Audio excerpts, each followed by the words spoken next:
모세가 본즉 백성이 방자하니 이는 아론이 그들을 방자하게 하여 원수에게 조롱거리가 되게 하였음이라.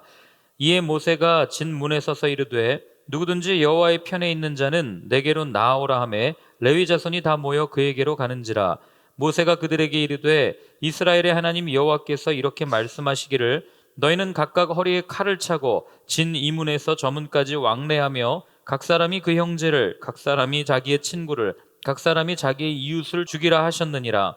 레위 자손이 모세의 말대로 행하매 이날에 백성 중에 3,000명가량이 죽임을 당하니라. 모세가 이르되 각 사람이 자기의 아들과 자기의 형제를 쳤으니 오늘 여호와께 헌신하게 되었느니라. 그가 오늘 너희에게 복을 내리시리라. 이튿날 모세가 백성에게 이르되 너희가 큰 죄를 범하였도다. 내가 이제 여호와께로 올라가노니 혹 너희를 위하여 속죄가 될까 하노라 하고 모세가 여호와께로 다시 나아가 여짜오되 슬프도소이다. 이 백성이 자기들을 위하여 금신을 만들어 싸우니 큰 죄를 범하였나이다. 그러나 이제 그들의 죄를 사하시옵소서. 그렇지 아니하시오면 원하건대 주께서 기록하신 책에서 내 이름을 지워버려 주옵소서. 여호와께서 모세에게 이르시되 누구든지 내게 범죄하면 내가 내 책에서 그를 지워버리리라. 이제 가서 내가 내게 말한 곳으로 백성을 인도하라. 내 사자가 내 앞서 가리라. 그러나 내가 보응할 날에는 그들의 죄를 보응하리라. 여호와께서 백성을 치시니 이는 그들이 아론이 만든 바 그 송아지를 만들었음이었더라. 아멘. 예, 계속해서 이제 황금송아지 사건의 이제 결말을 우리에게 들려줍니다.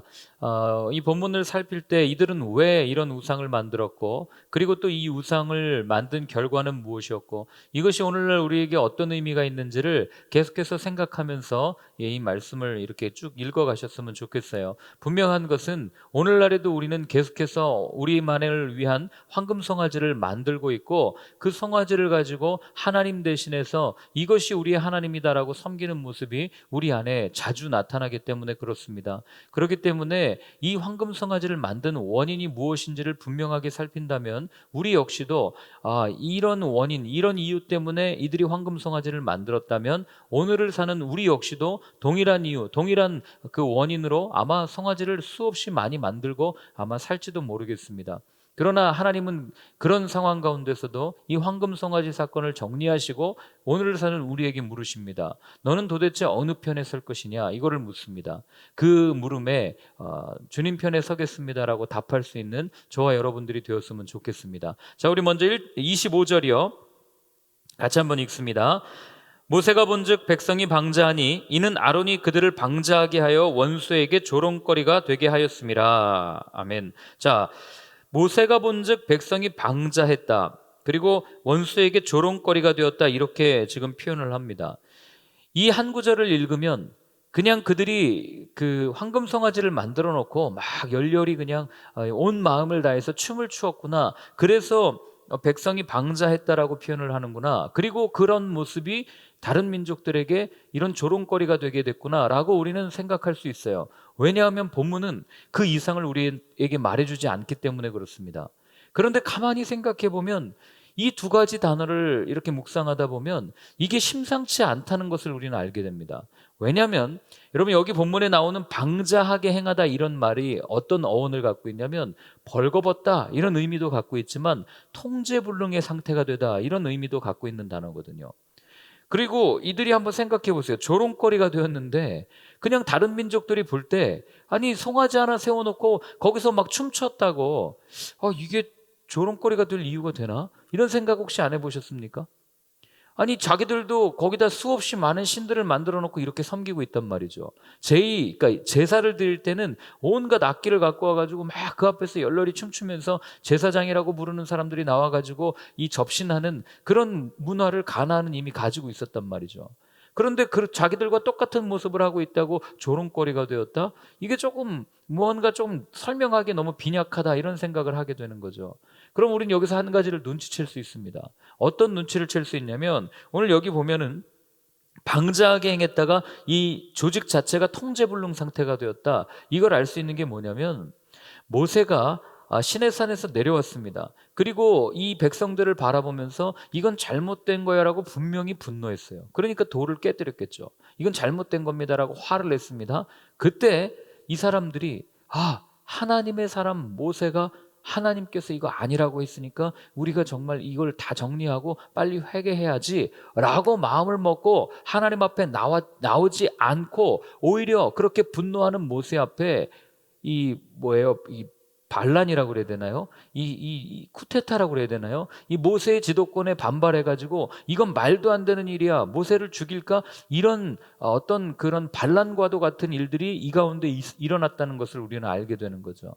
그러니 광야 한복판에서 지금 하나님이 주신 땅을 향해서 가고 있는 그 여정을 이방 민족들이 다 듣고 있는데 지금 자기들끼리 분열을 일으키고 서로 싸우면서 이 반란이 일어났다, 이들은 스스로 자멸할 백성이구나 라고 하는 모습을 상대방에게 노출시켰다는 거죠.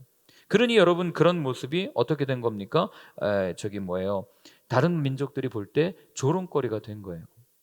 하나님께서 불러오셔서 하나님의 땅으로 가고 있는데, 그런데 그 목적을 이루기 위해서 한 마음을 가지고 하나님을 향해서 달려가는 것이 아니라 자기들의 생각대로 이거는 아닌 것 같아, 또 이쪽에서는 그러면 안 돼, 그 마음을 가지고 서로 다투었던 모습이라는 것을 우리가 이것을 통해서 알게 되는 거죠. 그러니까 이 조직 안에 심각한 분열이 있었다는 것을 우리는 눈치챌 수가 있습니다. 자, 그럼 한번 거꾸로 생각해 보세요. 지금 모세를 비롯해서 많은 이스라엘 백성들이 지금 내란에 휩싸인 거죠. 이게 어디서부터 시작되냐는 거예요.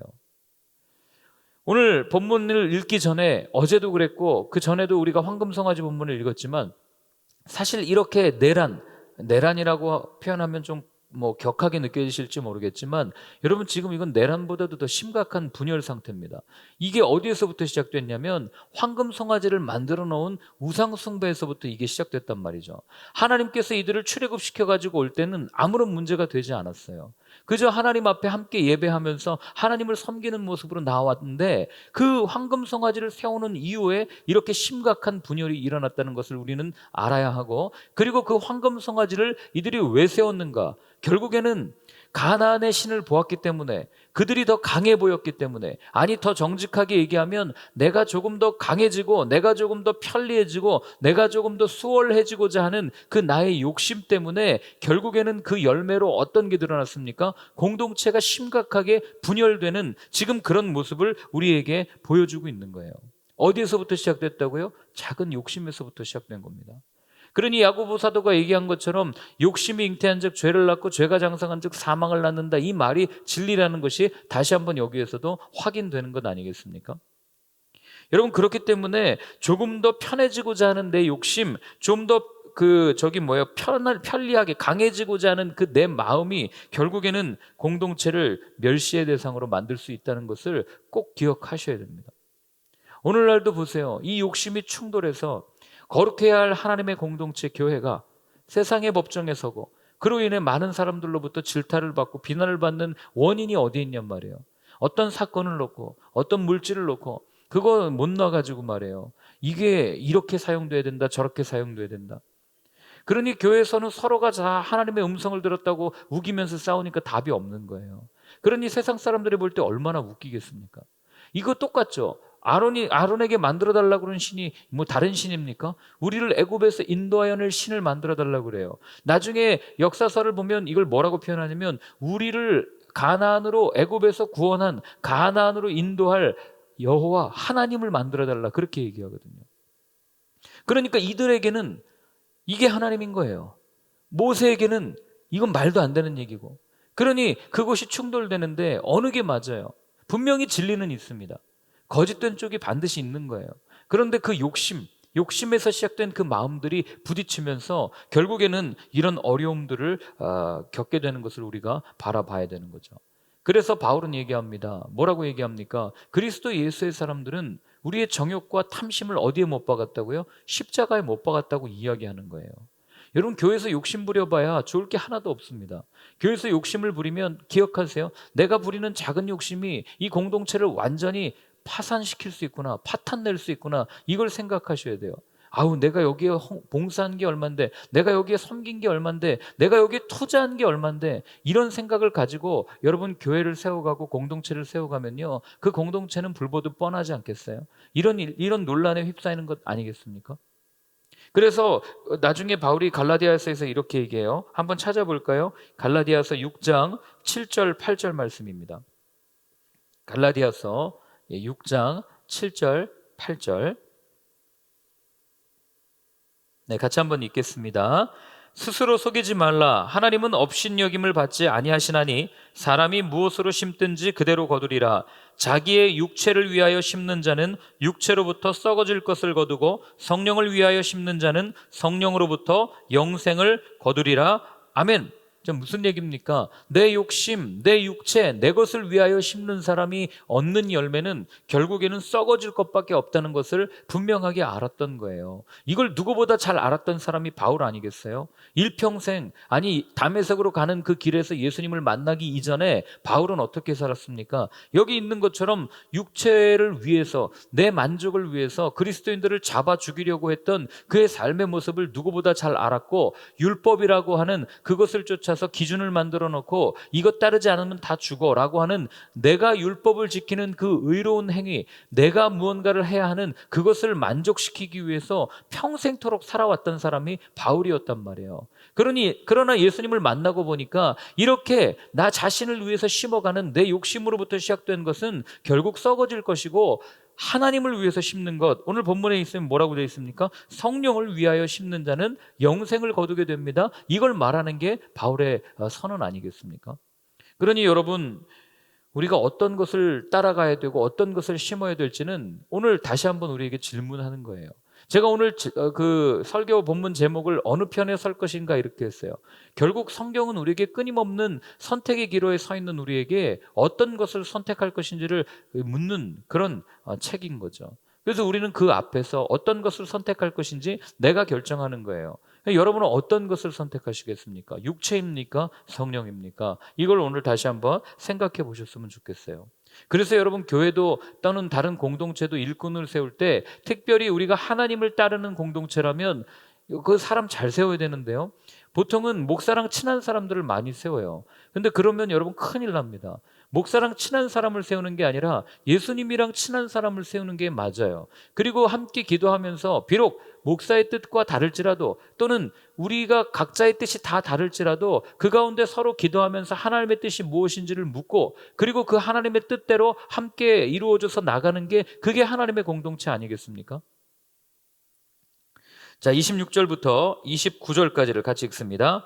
이에 모세가 진문에 서서 이르되 누구든지 여호와의 편에 있는 자는 내게로 나오라 하며 레위 자손이 다 모여 그에게로 가는지라. 모세가 그들에게 이르되 이스라엘의 하나님 여호와께서 이렇게 말씀하시기를 너희는 각각 허리에 칼을 차고 진 이문에서 저 문까지 왕래하며 각 사람이 그 형제를, 각 사람이 자기의 친구를, 각 사람이 자기의 이웃을 죽이라 하셨느니라.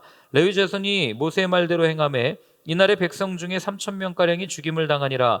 모세가 이르되 각 사람이 자기의 아들과 자기의 형제를 쳤으니 오늘 여호와께 헌신하게 되었느니라. 그가 오늘 너희에게 복을 내리시리라. 아멘. 자, 이제 반란이 일어났으니까 수습해야 될 거 아니에요. 그러니 모세가 뭐라 그럽니까? 여호와의 편에 설 사람, 하나님의 펼 사람이래요. 하나님의 편에 설 사람은 내 뒤로 서라. 그렇게 이야기를 한 거예요. 그러니까 누가 그 뒤를 서냐면 오늘 본문에 나오는 레위 지파가 하나님 편에 서는 모습을 우리에게 들려줍니다. 레위 지파는 누구의 지파예요? 모세의 지파예요. 우리가 이걸 조금 잘못 생각하면 거봐, 팔은 안으로 굽는다고, 같은 지파니까 지금 그 편 들어가지고 이렇게 하는 거 아니야? 라고 해석할 수 있어요. 물론 그런 면도 없지 않았을 겁니다. 가족이니까요. 우리가 그래도 다른 사람은 몰라도 우리가 모세 편 들어줘야 되는 거 아니야? 라고 하고 섰다고 해석할지 모르겠어요. 그러나 그게 전부는 아닙니다.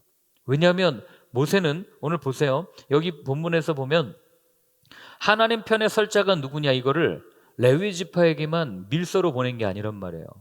레위 지파에게만 하나님이 분노하셔서 사람을 칠 거니까 제발 내가 이야기할 때 하나님 편에 선다고 손 드십시오 라고 레위 지파에게 보낸 게 아니라, 지금 모두가 보는 앞에서, 모든 사람 앞에서 지금 뭐라고 얘기한 거예요? 여호와의 편에 설 자가 누구냐, 이거를 물은 거예요. 그러니까 모두에게 동등하게 구원의 기회를 허락한 거고, 모두에게 동등하게 다시 한번 하나님 앞에서 회개할 기회를 모세가 허락한 겁니다. 그런데 누구만 나온 거예요? 레위 지파만 나온 거예요. 그러니 여러분, 여기를 통해, 이 말씀을 통해서 우리가 알 수 있는 게 뭐예요?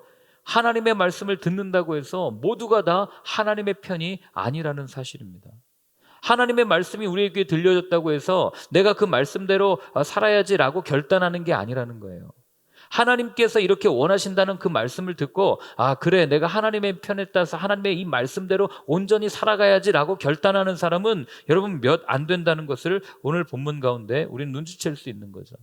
하나님께서 이들 가운데 어떤 일을 행하셨는데, 이들을 어떻게 불러내셨고, 이들의 어떤 문제, 이 모든 문제를 어떻게 해결해 주셨는데, 그리고 그 기적을 보면서 너무나도 기뻐서 함께 노래 부르면서 신이 나가지고 여기까지 왔던 이 백성 아닙니까? 그런데 그런 백성들의 모습 가운데 정말 하나님의 편에 서는 사람은 얼마 되지 않았다는 이 모습이 여러분 우리를 굉장히 씁쓸하게 만드는 거죠. 우리도 매일 하나님의 말씀을 듣습니다. 그리고 말씀이 나를 좀 이끌어갔으면 하는 그 마음에서 이렇게 함께 나와서 예배도 드리고 또 함께 기도하고 함께 찬양하고 그런 마음으로 우리가 함께 예배 드리는 것 아니겠어요?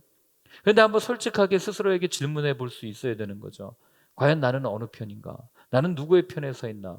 나는 하나님의 편에 서 있는가? 아니면 나는 내 편에 서 있는가?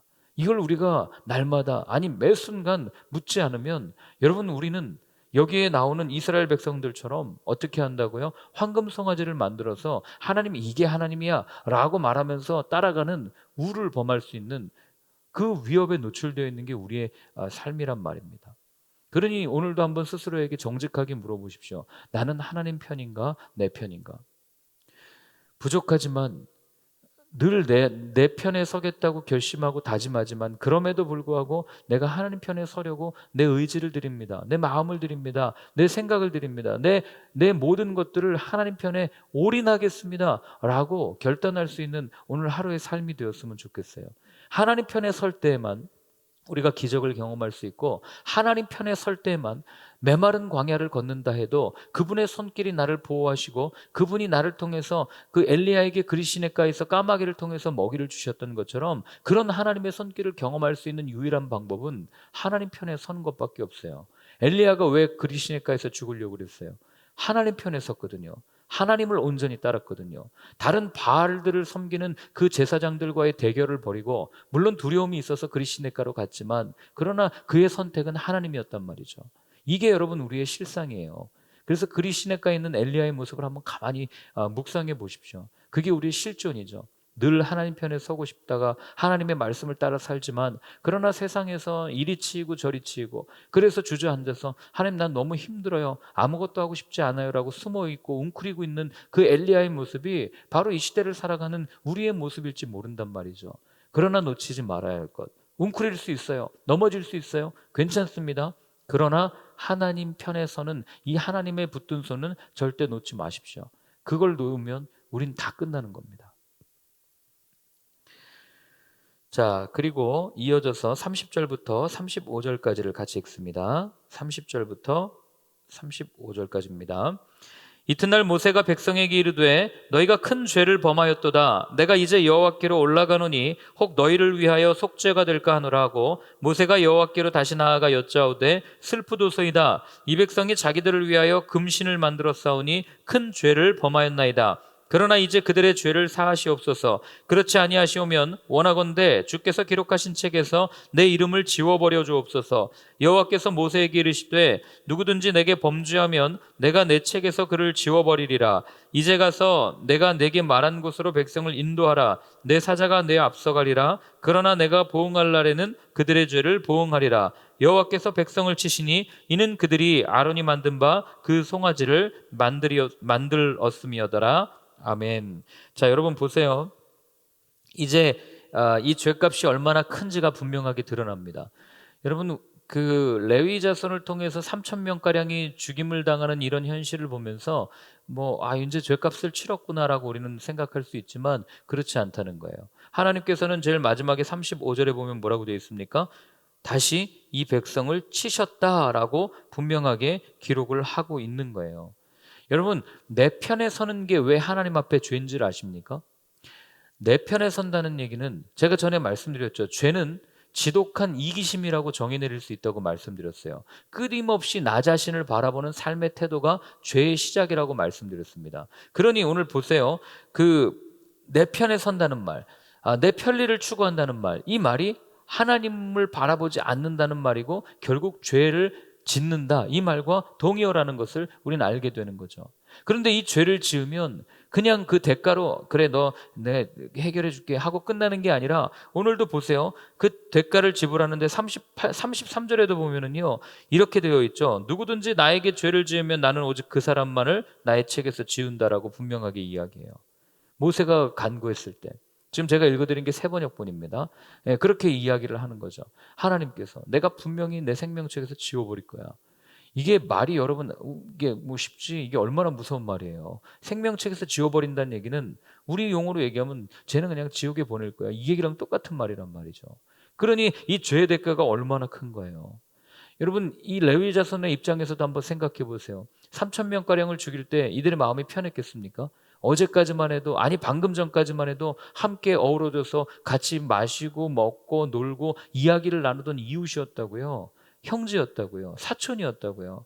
그런데 칼을 빼서 그 죄에 대한 값으로 이 사람들을 죽일 때 죽이는 레위 자손도 힘들었고 죽임을 당하는 그들도 비참한 거예요. 이게 죄값이란 말이죠. 그래서 모세가 올라가서 뭐라고 얘기합니까? 하나님 용서해 주십시오라고 얘기해요. 제가 모세였으면 아마 이때 시내산에 올라가서 그랬을 거예요. 하나님 내가 뭘 잘못했어요? 나 하나님이랑 있는 것밖에 없잖아요. 그리고 또 하나님께서 말씀하신 대로 3천 명가량을 다 정리했습니다. 하나님 앞에 반기를 든 이 폭도와도 같은 사람들을 내가 싹 정리했습니다.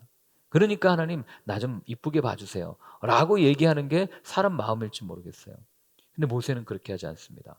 모세는 이스라엘 백성의 죄를 나의 죄랑 같다고 하나님 앞에 고백하는 거죠.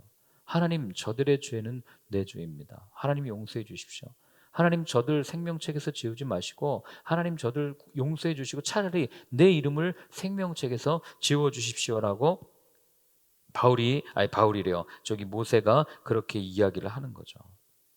아마 주변에서 그 모세를 처음 봤을 때 모세가 돌판을 던지면서 분노하는 모습을 보고 사람들은 이렇게 오해했을지도 모르겠어요. 분노 조절장이 아니야. 뭐 저렇게 분노를 해. 저게 뭐 분노할 일이라고. 사람들이 어쨌든 하나님을 찾다가 저렇게 하나님이라고 잘못 만들어 놓을 수도 있지. 뭘 저렇게 분노를 하나. 뭐 이렇게 평가할 수 있지 않겠어요. 오늘날의 시선으로 보면. 용서할 수도 있지. 뭘 저걸 갖고 칼을 차고 3천 명씩이나 죽일 수 있나. 뭐 이렇게 이야기할 수 있지만 여러분 그렇지 않죠. 죄라고 하는 것은 타협의 대상이 아니라는 것을 모세가 분명하게 우리한테 알려주고 있는 거예요. 그러나 사람이 볼 때는 그렇게 오해할 수 있어도 하나님이 볼 때는요. 모세는요. 정말 하나님을 사랑했던 사람이고 이웃을 사랑했던 사람이라는 게 오늘 다시 한번 드러나는 거죠.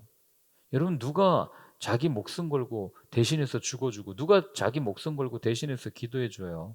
여러분 우리가 이 아침에 나와서 각자가 서로를 위해서 기도하지만 그러나 여러분 옆에 있는 사람을 위해서 정말 목숨 걸고 기도할 수 있습니까? 40일 50일 금식하면서 옆에 있는 사람의 정말 그 믿음을 위해서 금식하면서 기도해 줄 사람이 몇 명이나 있겠어요? 거의 없어요. 부모도 자식한테 40일 금식하면서 기도할 수 있을까 말까인데 나랑 피 하나 안 섞인 사람을 위해서 내가 어떻게 그렇게 내 목숨을 걸고 믿음 생활을 할 수 있겠습니까? 그러나 모세는 자기의 목숨을 걸고 그렇게 기도했다는 거죠. 그 기도에 하나님이 응답하신다는 거예요. 그렇기 때문에 여러분 우리가 드려야 될 기도는 딱 하나예요. 사랑의 기도예요. 목숨 걸고 하는 기도입니다. 여러분들의 자녀를 위해서 기도할 때 목숨 걸고 기도하십시오. 여러분들의 교회를 위해서 기도할 때도 목숨 걸고 기도하시고요. 여러분들의 직장을 놓고 여러분들의 나라와 민족을 놓고 기도할 때도 목숨 걸고 기도해야 되는 거예요. 그 목숨을 걸란 얘기는 정말 막 목매가지고 먹지 않고 막 나 죽어야지 하고 기도하는 그걸 얘기하는 게 아니라 오늘 표현 따르라면 사랑의 마음으로 기도하라는 거예요. 정말 사랑하면 목숨 걸잖아요. 안 걸겠습니까? 정말 사랑하는 사람이 아파 있는데 대신 죽고 싶은 마음이 안 들겠어요? 정말 사랑하는 사람이 죽어가는데 내가 대신 죽고 싶은 마음이 안 들겠냔 말이에요. 그러니 여러분 사랑 외에는 그 어떤 것도 사람들을 변화시킬 수 없다는 게 오늘 모세의 모습을 통해서도 다시 한번 나타나는 거예요. 그렇기 때문에 정말 사랑한다면 여러분 그 사람을 위해서 기도하십시오. 그럼 변하는 걸 보게 될 겁니다. 제가 아는 어른께서 저에게 그런 얘기를 했어요.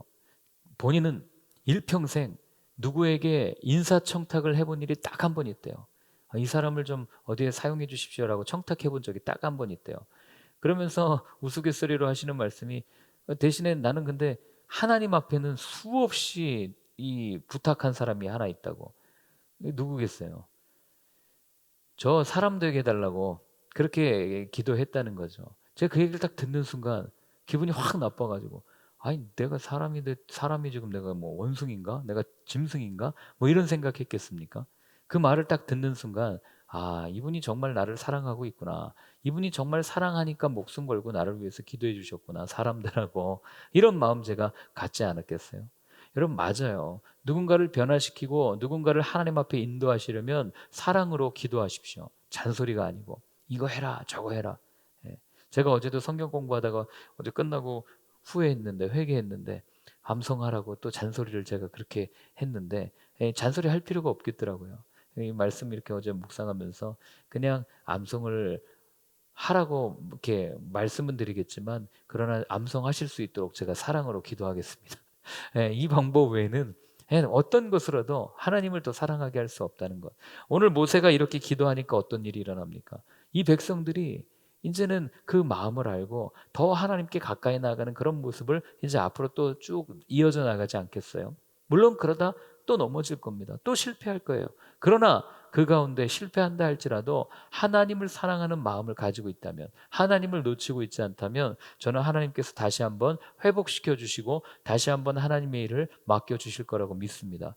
이런 삶을 사는 저와 여러분들의 삶이 되었으면 좋겠어요.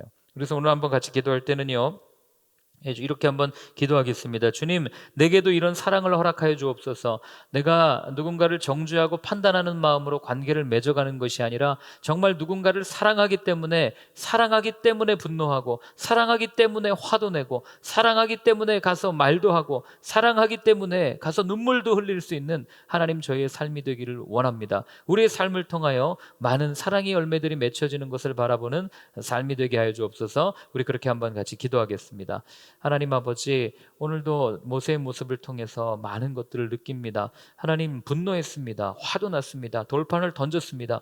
그러나 그것으로 끝난 것이 아니라 자기의 목숨을 걸고 하나님 앞에 기도했습니다. 하나님, 내 이름이 생명책에서 지워질지라도 이 백성만큼은 살려주십시오. 하나님, 이 백성 주님의 백성 아닙니까? 하나님, 이 마음이 우리 가운데 있기를 원합니다. 우리가 만나는 사람들, 우리가 전도해야 될 사람들, 우리가 직장에서 만나는 모든 사람들을 위해서 하나님, 이런 마음을 가지고 기도할 수 있기를 원합니다. 하나님, 내 이름이 생명책에서 지워진다 할지라도 이 사람만큼은 살려주십시오. 하나님, 이 사람만큼은 구원해 주십시오. 이 사람을 꼭 만나 주십시오. 그렇게 간구하며 나아가는 사랑의 사람이 바로 저희의 삶이 될 수 있도록 주님 도와주시옵소서. 오늘 그렇게 기도하는 한 분 한 분 가운데 오늘 이 사랑의 능력을 경험하고 체험할 수 있는 하나님의 신비, 하나님의 기적, 하나님의 능력을 맛보는 하루가 되게 하여 주옵소서. 이제는 우리 주 예수 그리스도의 크신 은혜와 하나님 아버지의 사랑과 성령의 인도하심이 다시 한번 사랑하며 살겠다고 결단하는 모든 분들 머리 위에 이제로부터 영원까지 늘 함께하여 주옵시기를 간절히 축원하옵나이다. 아멘.